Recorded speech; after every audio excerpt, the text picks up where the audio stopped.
Our focus now turns further north. We take you to Tauranga today, where we'll have a look through the Stephen Marsh trained runners, and it gives us a chance to welcome in Stephen's racing manager, Todd Pollard. Todd, first of all, explain the role of a racing manager. I guess it's sort of just helping out the boss on a day-to-day basis, just helping, especially, he's in Vietnam at the moment, so at least I can cover there, but I sort of oversee just, in the background the system of anything and just make sure all the horses are looked after and cared for and, just basically backing them up. Okay. Is there a fair bit of communication that goes on in the role as well? Yeah, that's probably the main role for me. Every week we sit down and go through all the horses and just make sure we know where they're at, whether they've just come back into work or if they're racing and that we've got races and everything. And so we do that every Monday, and then I'll get out the reports to all the owners. So it'll be quite a long task at times when you've got a big barn all in work and, just keeping up to date with the stellars and the rest of it and getting photos and videos and just making sure the owners are involved, because it's pretty important, I guess, these days. This day and age, the owners want more and more. Absolutely. Yeah, the communication is going to be all important this morning because we're going to want all the good oil out of the stable. First of all, in the opener, the Don Grayling Appreciation 3-year-old, well, you've got a couple of runners here. You've got Bobby Dazzler at 14 and 3:30 fresh up, and Medelza at 26 and 4:80. We know Bobby Dazzler was a winner fresh up last preparation before going on to win the Wanganui Guineas. How was he for today? Yeah, I think he looks really good. That race that he won was actually here on his debut, so it's a course that we know he doesn't mind, and the wet track, it just seems like everything could be in his favour today, so I quite like the horse going into today's race. He's got the A straw. He should go forward if he can get a soft lead. He could prove to be hard to run down in the straight, hopefully. Yeah, absolutely. We're just having a look at the trials. It goes around in those Carter colours. So he's in about 6th spot there with the big white baldy face there. This is a trial won by Simply Optimistic, who's gone to Sydney and won from there as well. What did you make of the trial, and how's he done since, Todd? Yeah, I thought it was a really nice trial. We didn't ask too much of him, and he hit the line nicely and ran through it really well. He's come through it nicely. He's quiet as anything. We have yelled at him, but he's always been pretty quiet. He wouldn't care if a filly was right next to him in the types or anything. But, I think he looks fantastic. He's working well, and he's an out-and-out mutter. We're probably, last preparation, we wanted to get him to the Derby, so we're running around on hard tracks trying to get him there. But, in hindsight, it was unfortunate that we couldn't get any heavier tracks for him. It was all sort of good and dead tracks. But, now that we've got him in the winter, really is time to shine. Okay, can you give us any push for Medelza, who cleared maidens by a length at Te Rapa last time? Yeah, we do really like Medelza. She's a lovely filly.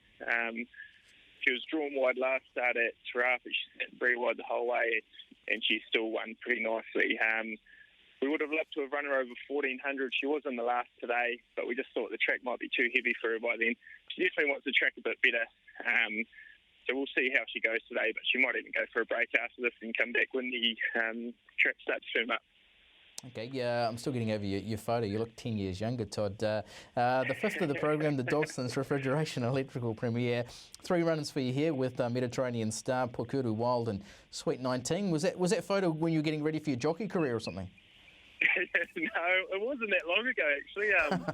I think it's only 2 years ago, so I guess I've been with Stephen for a year. I've probably aged about 5 years since then, so we can blame Stephen for that.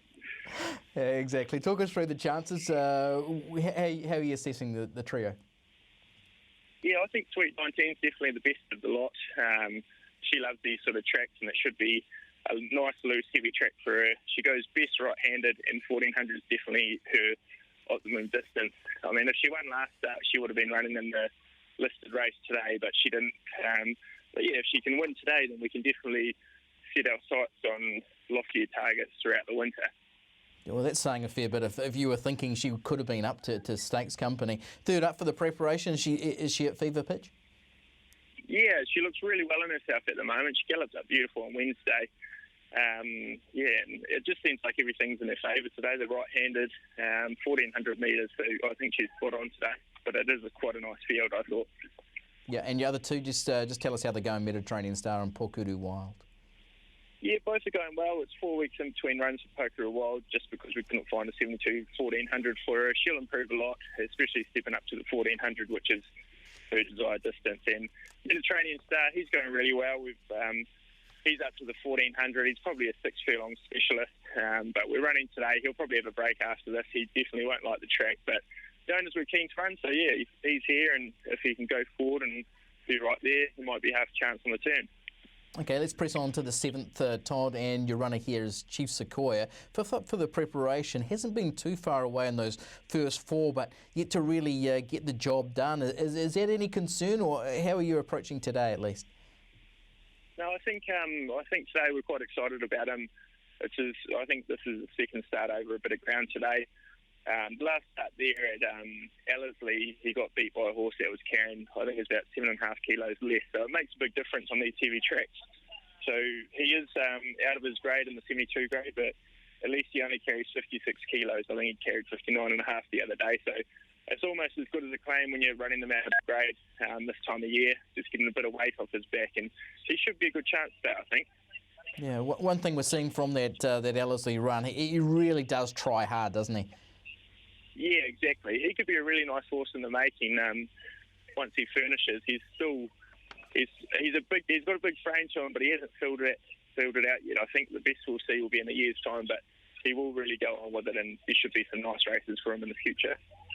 Okay, Todd, let's turn the table, the page at least, and move on to the listed feature, the Ultimate Ford and Mazda Tauranga Classic, where Sleeping Beauty comes up favourite at 450. 3 runners for the Marsh stable, pretty to see at 23. And if we scroll down to the bottom, we'll get Ratani there at 12s and Campari at 23. How are the 3 for the feature?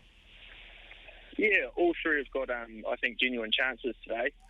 Ratani probably the best of them, but they all like the heavy tracks. I think pretty the species 2 from 2 on heavy tracks, and Ratani 3 from 4, and Campari herself won't mind it at all. So yeah, all 3 have got legitimate chances going into it.